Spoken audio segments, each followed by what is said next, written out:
자, 하나님의 일을 하는 것입니다. 사역은 하나님의 일을 하는 것입니다.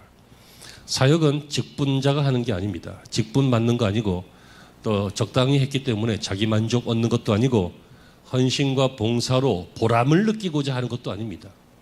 물론 보람이 있죠. 물론 직분자는 어느 정도 해야죠. 직분자식이나 돼서 아무것도 안 하면 웃기는 거잖아요. 근데 여러분, 이 사역이라고 하는 말, 이 말은요, 교회하고 군대만 쓰는 말입니다. 군대에서 사역한다. 무슨 얘기예요? 상사가 불러내서 저거 해. 일 시키는 거예요. 그게 사역이에요. 불러서 일 시킨다. 교회에서 사역은 뭐예요? 하나님이, 예수님이 우리를 부르셔서 주의 일을 시키는 거예요. 무슨 일요? 땅 파서 이쪽으로 옮겨. 그게 아니라 주의 일을 시킨다고. 무슨 일요? 주의 일. 우리는 원래 어떤 존재라고 했다고요? 아담과 하와와 인생이 본래는 주의 일을 하는 존재였어요.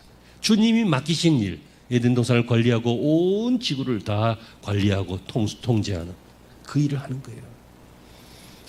여러분, 그래서 사역은요, 주님의 일이기 때문에 업적이 사라지지 않아요. 자, 이걸 명심하세요. 세상 일은 업적이 사라져요. 내가 잘했어도요, 더 잘하는 사람 나오면 잊혀져요. 내가 아무리 훌륭한 일을 했어도 시간 지나면 잊혀져요. 내가 아무리 9번 잘해도 한 번 잘못하면 또 잊혀져요. 참 비겁한 인생들이죠. 치사하고. 그게 인생, 이 세상의 일이에요.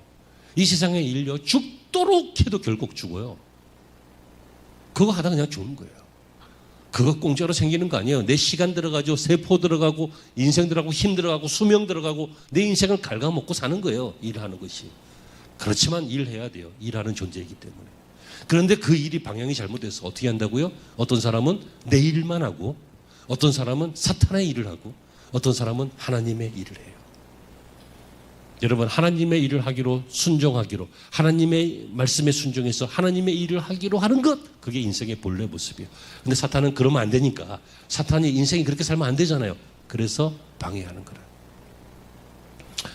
자, 교회 옆에 주차장이 하나 있었어요. 근데 이 주차장 사장이 은혜를 많이 받았어요. 그래서 보니까 교회가 주차장도 없고 사람들이 주일마다 난리니까, 아니면 자기네 주차장 와서 돈 내고 오세요. 내가 주일날은 교회에 무료로 주차장을 빌려주겠습니다. 그랬어요. 은혜 받았어요. 하루에 얼마인데 그게. 그 은혜 받아서 그렇게 했어요.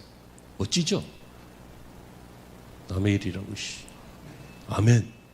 근데 이분이요, 51주 그렇게 쓰십시오 그랬어요. 한 주는 안 됩니다. 그럼 그 한 주에 무슨 일이 있나 싶어서 보니까 한 주 아무 일도 없이 텅텅 비어 있는 거야 그냥.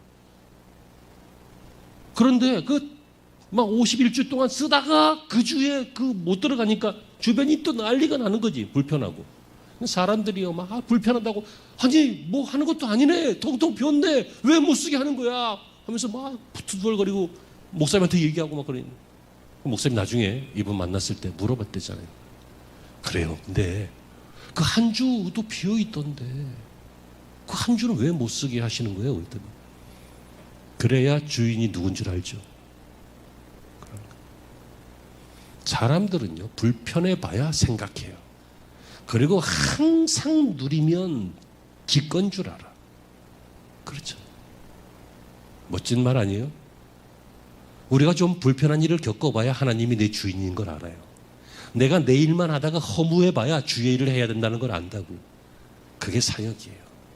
사탄은 그런데 네 일이나 해, 네 코가 석자야 하면서 우리를 주의 일 못하도록 어떻게 해요? 바쁘게 하든지 무관심하게 하든지 아니면 시험 들게 하든지 아무튼 주의 일을 못하게 해요.